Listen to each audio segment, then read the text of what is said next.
Yeah, and the book is a good background because it shows that I'm working, and all this is good. Yeah. Indicate that's working. Let me first start off with the correct pronunciation of your whole name. Everybody says Dr. Ben, but I know there's more to it than that. So give me the full name is Yosef Alfredo Antonio Ben-Jochannan. Okay. Is that Yosef short for Joseph, or would Yosef, that be the translation in American? Joseph. Joseph would be the closest to it. It's okay. Yosef. Okay. Mm-hmm. Okay, you're an Egyptologist, correct? Egyptologist. When we say Egyptologist, what are we talking about? Well, a person who specializes in the study of ancient Egypt is considered an Egyptologist normally. But, however, one must write about it, one must do research about it, and one should have gone to Egypt a number of times to do field research to be considered a true Egyptologist. But a lot of people just write one book or make a few statements about read some books and don't even go to Egypt. And a lot of people calling them Egyptologists, wrongly so. Mm-hmm. I have a question of recent years, and maybe it's just an observation of mine, could be biased. But the news media and things, Egypt now is in the Middle East, and I was of the impression that it was in Africa. Is there something that I'm missing, or? Well, the fact is, the Middle East is a political term created for those people who live in Africa and who are Africans but want to be white. Okay. They created the term Middle East so that they could say, well, we are European and Caucasian. But Egypt is in Africa, every bit of it. Including the Sinai Peninsula, have always been in Africa, and it seems as if it's going to always be in Africa. Okay, I'm looking up over here. We're looking at the Mandela Award, and since Mandela was recently released, give me some feedback on that. I was excited because from the media presentation, Mandela was released on his terms as opposed to just being released. He created terms and he was released. You have any feedback on that? Yes, I was given that award. You know, when people give you an award, you have no control over the award. Okay. I would have preferred to have been given an award for somebody in the PSC. There were men in jail a year and a half more than Mandela, but they were not publicized by the press. I am not honored by the award. Okay. It's like giving me a Martin Luther King award instead of a Malcolm X award. Both brothers fought for what they believe in terms of freeing black people. Mm-hmm. Yet I would have preferred to get the Malcolm X award than the Martin Luther King award. The same way, I'm not proud of an award from the ANC.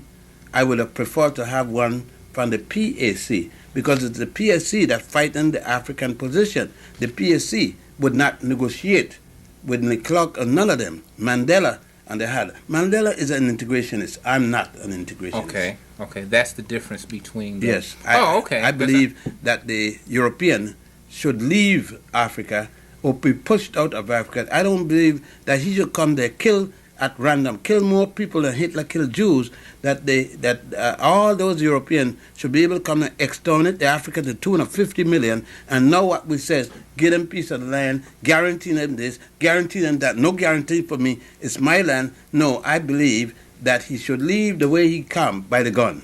Okay.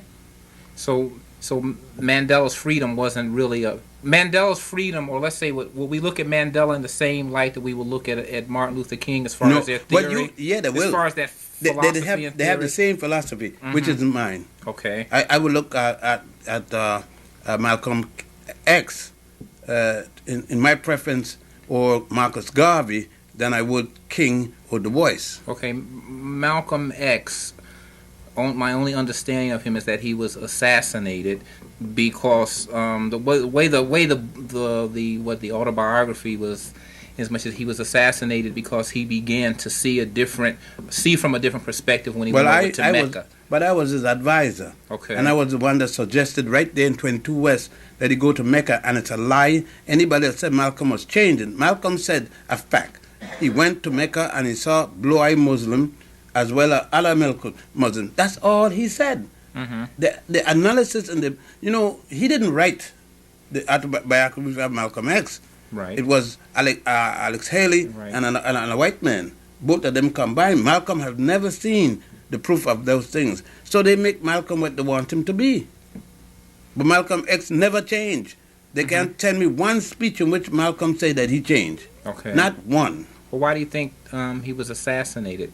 And who knew of a number of things? He had all kinds of enemies.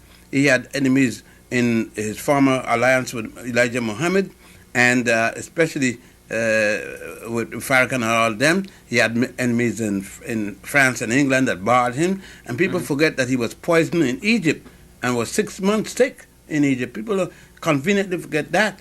And he had enemies in the State Department, United States government. He had enemies, the same enemy I got, he had. And the same enemy black people all over the world had, he had. You're talking about Egypt, and I'm looking at the Third Eye, the Third Eye Award, and Egypt. Everything that I hear about, or everything that I try to do research, because I didn't have African American history in high school. It's just as an adult I've begun to look and research on my own. Everything that I'm beginning to uncover leads us back to Africa, cradle of civilization, right. Medicine, the whole 9 yards. What's your feeling on that kind of a fact, and something that seems to have happened because we no longer are aware of it? Well, you look at that shelf, for instance, that shelf, the third one from the top down, and off on a door there. Those are about 15 or 20 of my 32 books that I've written. And I spent 50 years writing about the Nile Valley, Egypt included, and the African origin of Western civilization coming down the Nile from Ethiopia, Uganda, and others to Sudan into Egypt, and how Africans not only influenced but started world civilization. So that the years of information that I've gathered, and my library here, and which goes into the next room, is only an indication of the seriousness of the materials available, which most people avoid using. Okay. Why you say avoid? Why? Just because of the... Well, if people would honestly use the material on Egypt, most African Americans would give up the Bible, the Quran, and the Torah, and use only those spiritual work coming from the Nile Valley, such as the Egyptian Book of the Dead, the Book of Gates, and other such materials. They would go to Egypt and see artifacts showing that long before there was an Adam and Eve concept, long before, thousands of years before the concept of Adam and Eve, Africans had concept of how man got here. For instance, at the tomb, at the temple of God Khnum in a place called Esna, Egypt, you see how God made man and his potter's wheel out of clay. And that's long before the Jews adopted the story and dropped out the potter's wheel.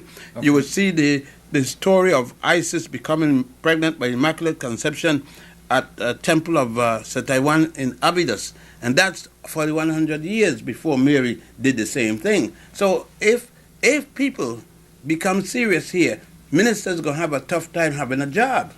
Okay. Rabbis and others. That brings me to another question. I was just talking with the young lady at a daycare center. She says, make sure when you talk to Dr. Ben, you ask him about Jesus. She said that... which one does she mean? Maybe that's what she meant. That's right. She said, ask him about Jesus. Yeah, maybe that's the one she meant. There's 16 crucified saviors. Okay. And of course, Graves wrote a book called The World's 16 Crucified Saviors. Jesus is the last of the crucified saviors. Okay. Osiris was the first. Osiris was murdered and resurrected on the third day, moved an entire wall from his tomb, not one little tiny stone, a whole wall. And Osiris went up to sit with his father, God, Ra, in heaven, and became the God of resurrection 4,100 years before Jesus learned the same thing. So that, no, is she speaking of the Jesus that was supposed to be born in a cave in Ethiopia that they changed at the Nicene Conference to a manger in Bethlehem? Is she speaking about a Jesus that was black until Michelangelo painted his cousin and his cousin, his uncle and his uncle's wife and the little boy as the Holy Family for Pope Julius II and had the first white Jesus? Or she's speaking about the black Jesus, the Virgin and mother and child throughout Europe? Okay. That they know. The black Madonna and child that the present Pope go to worship when he go to Poland. Which one is she speaking about? That was probably what her question was. Maybe she knew that you were going to give us more than one answer, just to make sure you ask him. The you spoke of the council, the council of, is it Nicaea? Nicaea conference. There was a few years ago. I was reading a dissertation, I guess, by someone called Hilton Hotima. He used to be in California. He died. Oh, okay. Yeah, he used to write from California. Okay. He talked about the Bible was put together from this Council of Nicaea, and it was revised. Okay. Not put together. He was saying that how there were more books and it was taken apart. 18 books were removed from the Bible at the Nicene Conference. They call the 18 book, they call it a non-canonical work, and the rest they call a canonical work. The Roman Catholic Church has since put back the books edited, very much edited, calling them the Apocrypha. Okay. The Protestants have not yet put back the books. They don't deal with them. They said they're lost, and they're lying when they say it's lost. I could show you every one of the so-called lost books of the Bible. I got them right back there in my library.